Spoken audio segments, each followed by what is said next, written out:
guys, what's up? It's Darkmek here, and today we're going to be looking at the Brewmaster Monk in Legion.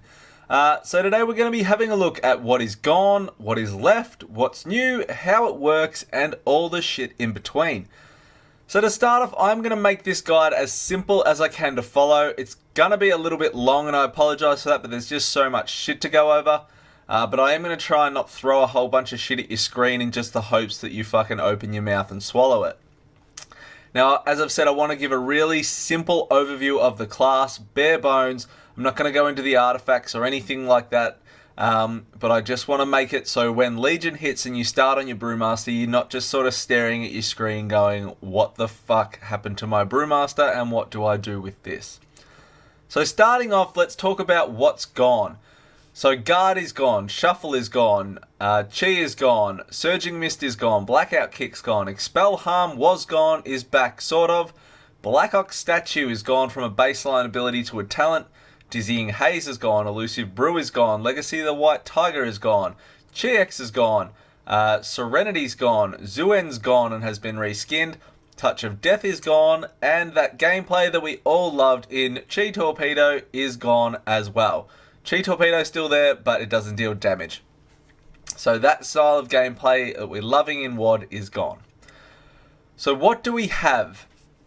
Excluding talents, we've got Keg Smash still, which now reduces the remaining cooldown on Iron Skin Brew and Purifying Brew by 4 seconds. Spear Hand Strike is still our interrupt. Breath of Fire is still here and now has meaning in our AoE situations and is useful for picking up large packs.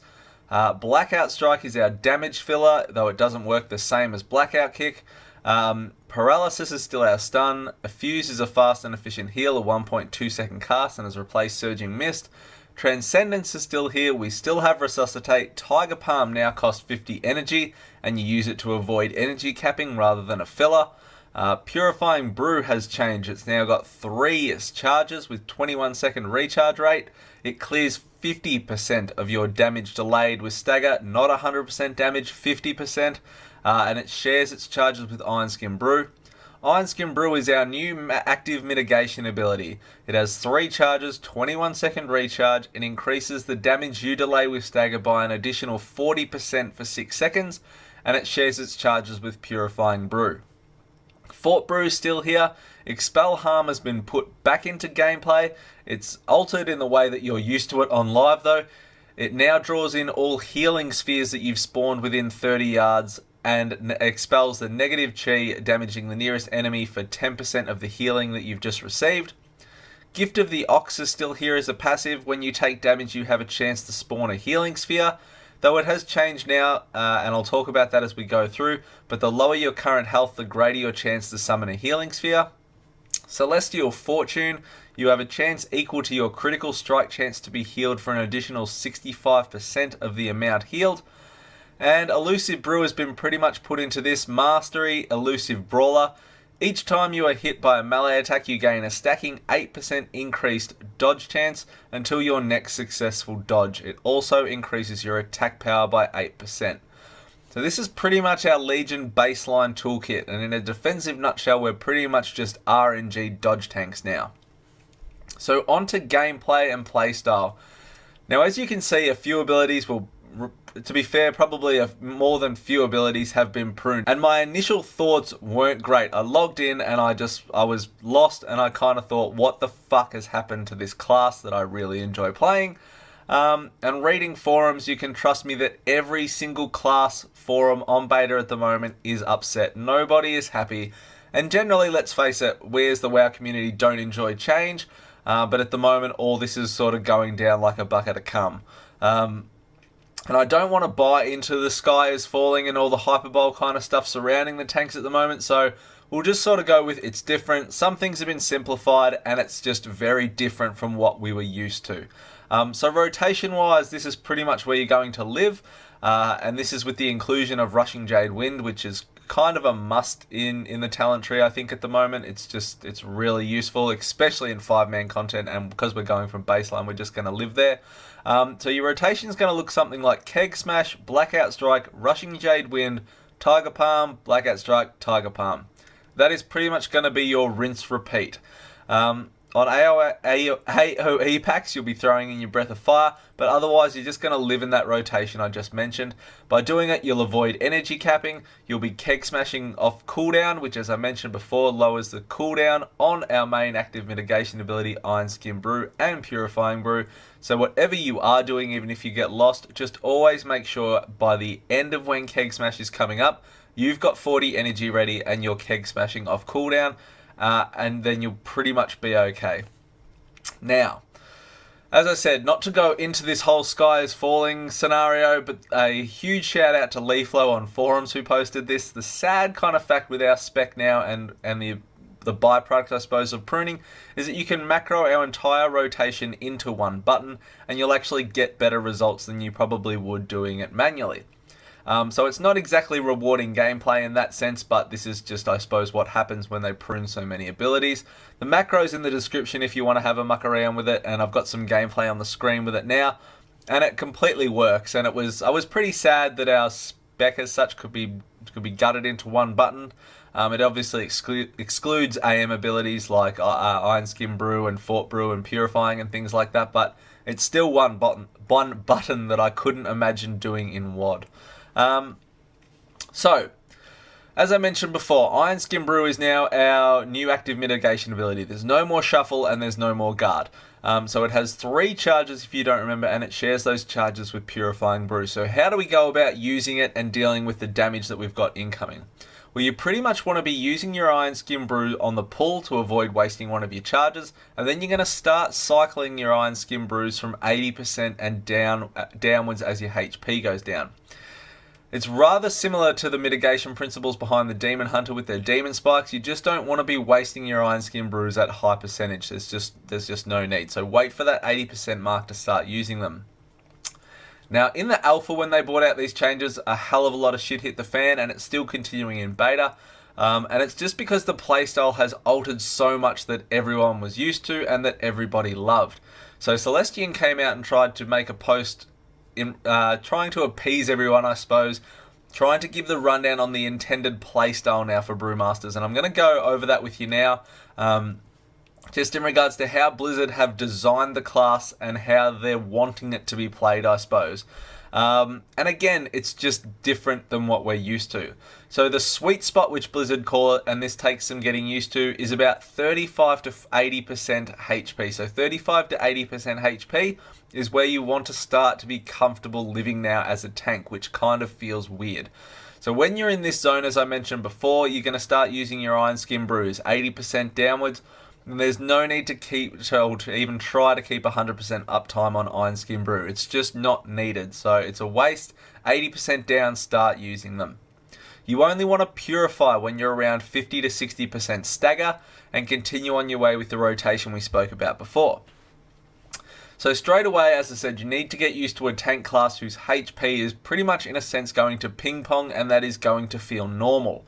When you dip below the 35 to 40% sweet spot, you just want to continue using your Iron Skin Brews, and this is where your Expel Harm play is going to come into play, where you've been spawning orbs as you've been fighting. You're going to start using Expel Harm to gather them when you get down low, so don't waste them at high HP. If you've also talented healing elixirs, you can use that at around the 40 to 50% mark. If you go below 35%, that's going to automatically trigger anyway. Now, as I mentioned, while you were fighting, you would have been spawning orbs due to our passive Gift of the Ox, and you don't want to pick those orbs up until you are low. Some orbs will expire and they'll heal you, and that's completely fine, but just keep going with your rotation, purifying at 50 to 60%, using your Iron Skin Brews, and when you get low, grab your orbs. Now, save your your Fortifying Brew for when you hit the really oh shit moments. And try and grab any other orbs that you've got in your 5-man case as well. Remember how mobile monks are. We can obviously roll away, though not sure how that will transition in raiding, obviously. So that's pretty much the bare bones basic playstyle behind a Brewmaster now. So it's not necessarily bad, it's just very different from what you are used to. So I want to talk a little bit about the self-healing. I hopefully don't want to sort of bore you too much. I've already been talking for ages. Now, I've spoken about using Expel Harm to gather orbs. So as I said, it's triggered by a passive ability which we have now in WOD Gift of the Ox. It's just changed how it works in WOD to Legion. So, Gift of the Ox, when you take damage now, you have a chance to summon a healing sphere visible only to you. Moving through this healing sphere heals you. The lower your current health, the greater your chance to summon a healing sphere. So it's no longer based from auto attacks like it is in WOD, it's now based from your damage taken. And you can boost the effect of it if you'd like with the level 45 talent Gift of the Mists. So this makes Gift of the Ox have an up to 60% increased chance to trigger based on your missing health. Now I'm just going to give you a rundown in regards to how this works for those who care, and a big thank you to Shandaran who put this up on the Mug forums. When you take damage, the amount you would have taken if you had no stagger, no absorb shield is added to a counter. When the damage reaches a value equal to your max HP, it subtracts your max health from the counter and spawns an orb. So that is why that formula works pretty much rinse repeat forever. Now, so basically when you take enough damage or you take damage equal to your HP bar, you will spawn an orb. That's pretty much how it works. Now, if you take Gift of the Mist, it changes that formula. What it does is it adds an extra amount of damage to each event equal to the damage taken multiplied by your missing health percentage. So if you take damage and end up on 45% HP, it's going to treat it as though you've just taken 155% of that damage for the purpose of spawning orbs. The result is you spawn them faster the lower your HP gets.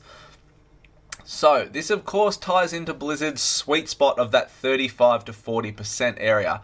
The lower we get, the quicker we spawn orbs, and it will always be like this.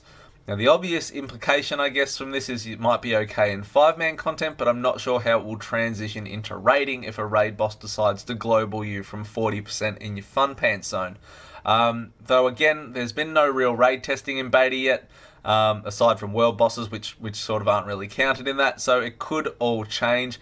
Artifact traits are also going to play a humongous part in Brewmaster viability.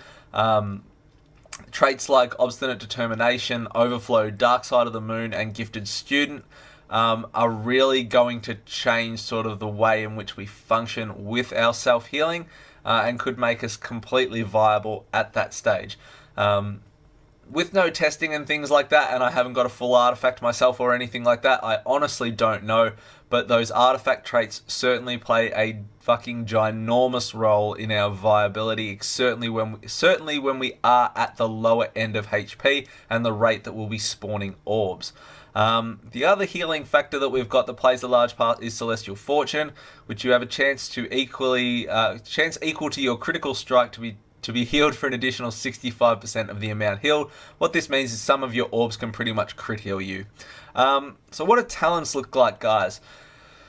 So talents, this is what our talent screen looks like now. So level 15, we've got Chi Burst, Chi Wave, and Eye of the Tiger. I have to keep telling myself it's not a drink. Eye of the Tiger is the new one. Tiger Palm also applies. Eye of the Tiger dealing nature damage and healing us over 8 seconds. It's worth noting that Eye of the Tiger doesn't spread to other targets. It can only be applied to one target at the moment. So, with the numbers at the moment, though, I think Eye of the Tiger is still pretty much the solid option in this row. But again, no tuning's been done. Level 30, you've got your Chi Torpedo, Tiger's Lust, and Celerity. For me, I've just gone with Tiger's Lust. But again, I guess it's a movement row. You can do whatever suits you. Level 45, Light Brew reduces the cooldown of Iron Skin Brew and Purifying Brew by 3 seconds. It also increases your charge by 1. Black Ox Brew instantly refills your energy and your ISB and PB charges, so Iron Skin Brew, Purifying Brew. Gift of the Mists gives you that 60% increased chance to trigger based on some missing health. So I kind of feel like Black Ox Brew and Gift of the Mists are going to be the pick. I sort of think Gift of the Mists over Black Ox Brew, but again, we're just going to have to wait and see. Level 60, Ringer Piece, Black Ox Statue, and Leg Sweep. It's the CC tier, though I don't understand how Black Ox Statue fits in there. But again, you'll just take whatever you need for the encounter or the content that you're doing. Level 75 is Healing Elixirs, so it now allows you to drink a Healing Elixir, which heals you for 15%. It will also trigger when you dip below 35% automatically if there's a charge available. Diffuse Magic and Dampen Harm are still there, so again, situational, choose what you want. Level 90, you've got your Rushing Jade Wind. Invoke Nazara, which is pretty much the reskin of Zuen. He attacks your primary target and taunts it. He also does AoE damage with a stomp.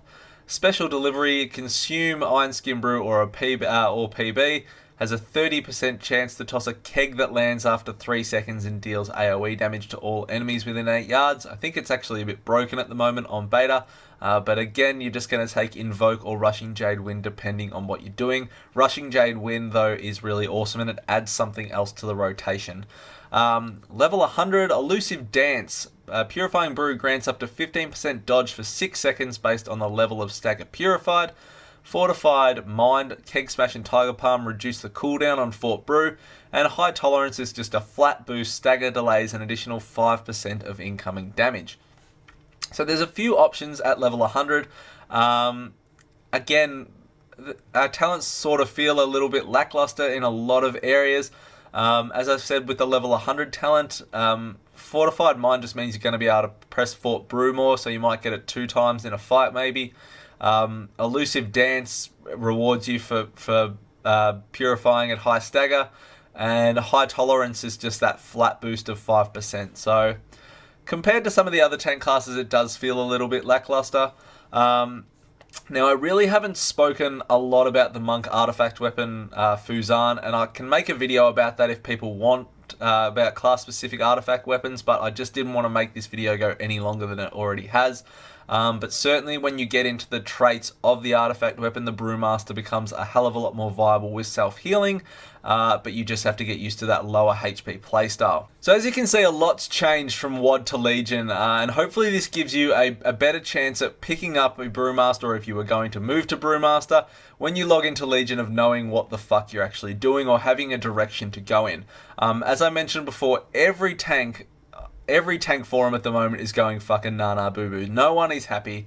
There's still a lot of tuning to come, but I guess it's now about finding or watching, if you don't have beta, tank style that you like, looks like fun, and just rolling with that. I don't think Blizzard are going to create the same gap they had in WOD with DKs and Brewmasters and Guardians, but I certainly think they're going to try and have different tanks suited for different things and not everybody be the same. They stated from the start that they wanted to change the way that tank classes functioned, and I've actually in the description put a link to one of the Blizzard comments where they actually went over all of this and how they wanted to change tank play. A TLDR of it as such as they wanted tanks to require more direct healing and an effort to improve healer gameplay. So I'm not sort of sure if we've been robbed a little bit from our tank side to improve healer gameplay, because they want healers to focus on what they're actually doing and mana costs and things like that. But it is in the description, have a read. And that's pretty much it, guys. If I've missed anything or you've got any questions, please hit me up in the comments. As always, thank you very much for checking out the video. Thank you for the support. Like, comment, subscribe, and I will see you all next time. Thanks very much, guys. See ya.